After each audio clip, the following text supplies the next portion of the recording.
They want to rescue people. I've got to say, got it. When there's a house fire in a Canadian city, often citizens want to help, to rescue people and pets, to point hotspots to the professional or volunteer firefighters, to move vehicles away from the fire, that sort of thing. When survivors stagger out of the smoke, volunteers might want to help, but without training in first aid, or without proper gear, or without coordination by the on-site fire chief, citizen volunteers can make things worse. Some time ago, a fire marshal teaching the occupants of my office building said, "You are not firefighters.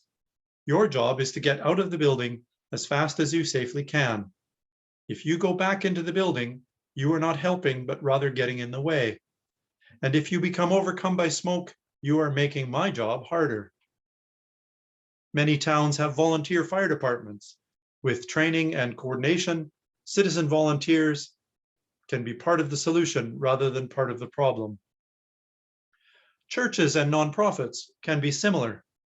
Not that most churches appear to be on fire, but rather that there are many functions which volunteers can help with, as long as they have training and coordination.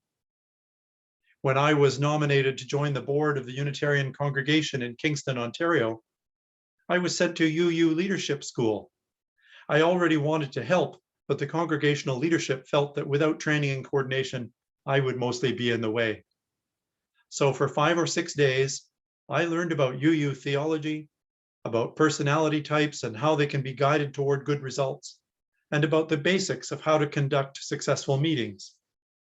That training, followed by mentorship and handholding, helped me to have a lot of satisfying experiences as a Unitarian Universalist leader. In a related vein, a dozen or so years ago, a Victoria choir had the wisdom to realize that their board of directors did not know what they were doing and were likely getting in the way of the director's artistic vision. So they reached out to Volunteer Victoria. Volunteer Victoria sent a consultant to meet with the choir board members for 3 days at no cost and train them in how to run a nonprofit society. After that training, the volunteer board members were no longer getting in the way. They were like firefighters, working efficiently and with coordination to make things better for all concerned. All thanks to the wise and kind folks at Volunteer Victoria. I wonder if they would help our volunteers to gain confidence and skills. That could be a question for the forum. And now I'd like to introduce Go Lift It Up, hymn number 1057 from our music team.